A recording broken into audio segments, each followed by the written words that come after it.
Selamat datang dalam sesi bacaan buku harian Santa Faustina.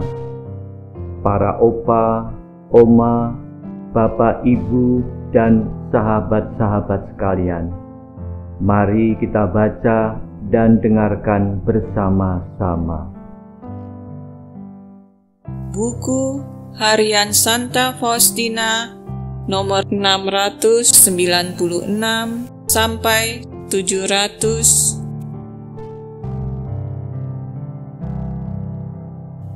24 September 1936. Muder Superior menyuruh aku mendaras 10 Salam Maria dari Rosario sebagai ganti semua latihan yang lain, dan menyuruh langsung pergi tidur. Begitu membaringkan diri, aku tertidur karena aku sangat letih. Tetapi tidak lama kemudian, aku terjaga oleh penderitaan.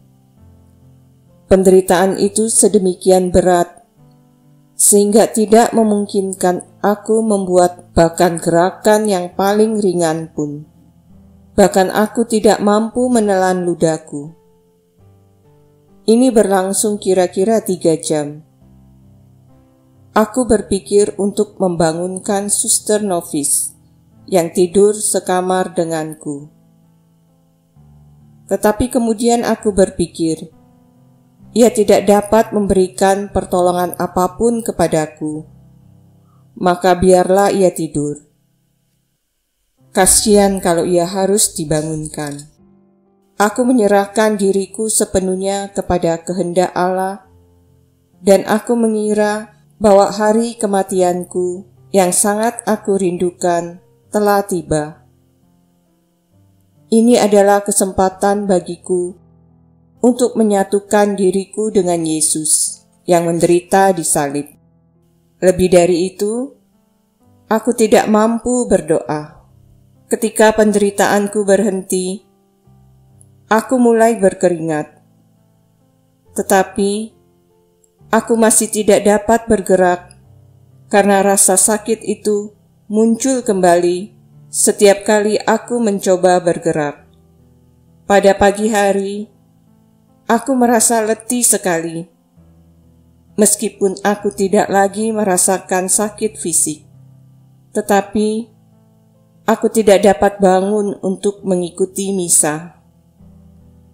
Aku berpikir dalam hati, kalau sesudah penderitaan yang sedemikian hebat, kematian tidak juga datang, betapa beratnya derita kematian.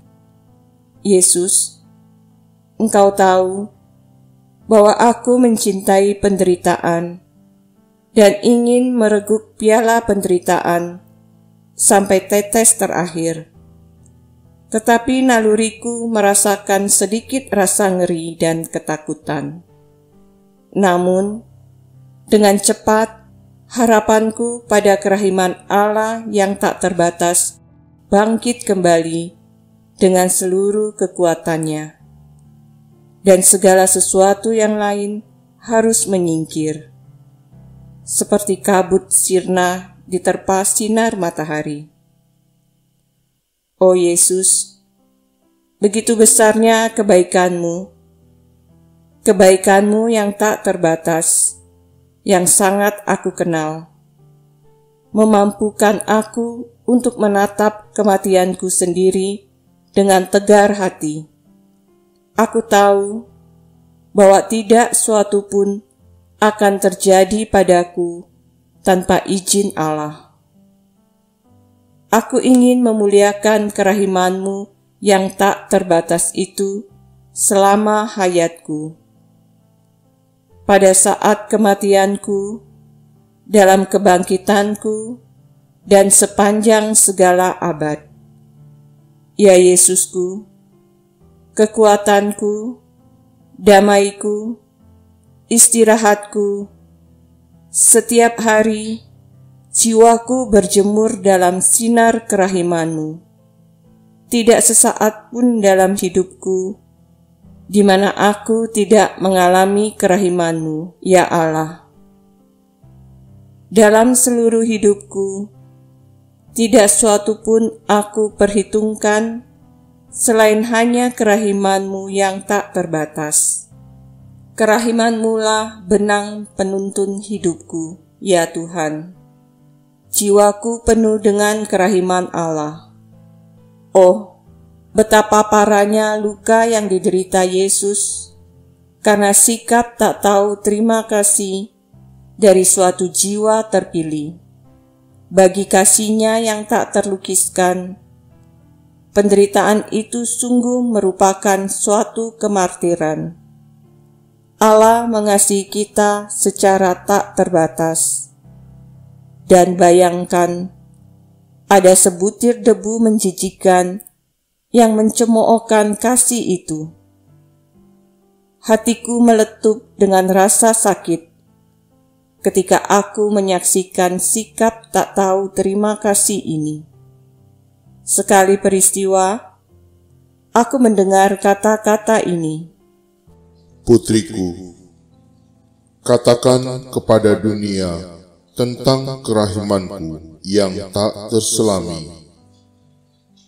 Aku ingin agar pesta kerahiman ini menjadi tempat pengungsian dan pernaungan bagi semua jiwa, khususnya bagi para pendosa yang malang. Pada hari itu, terbukalah lubuk kerahimanku, dan aku meluapkan seluruh samudra rahmat ke atas jiwa-jiwa yang menghampiri sumber kerahimanku.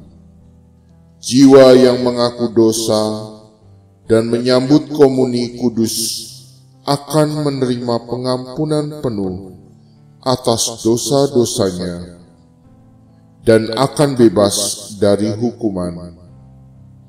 Pada hari itu akan terbukalah semua pintu bendungan ilahi untuk mengalirkan rahmat.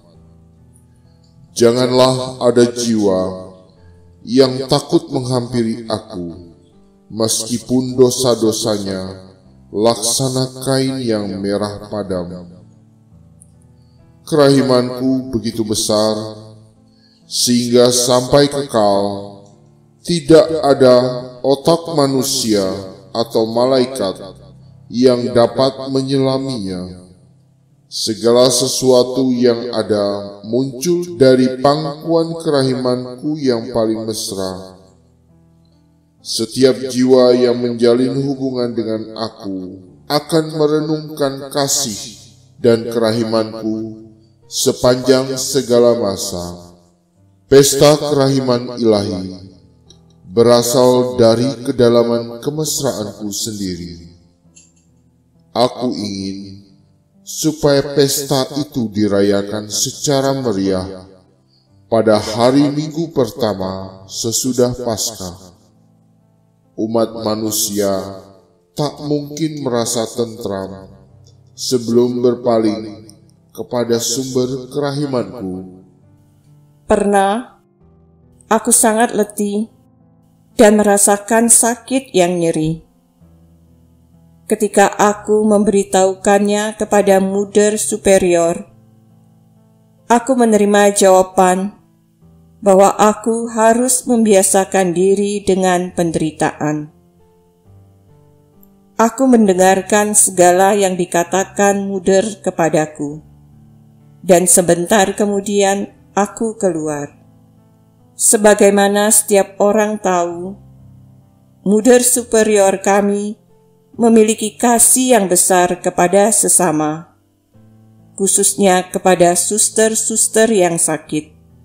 Tetapi, sehubungan dengan aku, sangat tidak biasa bahwa Tuhan Yesus mengizinkan dia tidak memahami aku, dan dalam hal ini mencobai aku dengan sangat berat.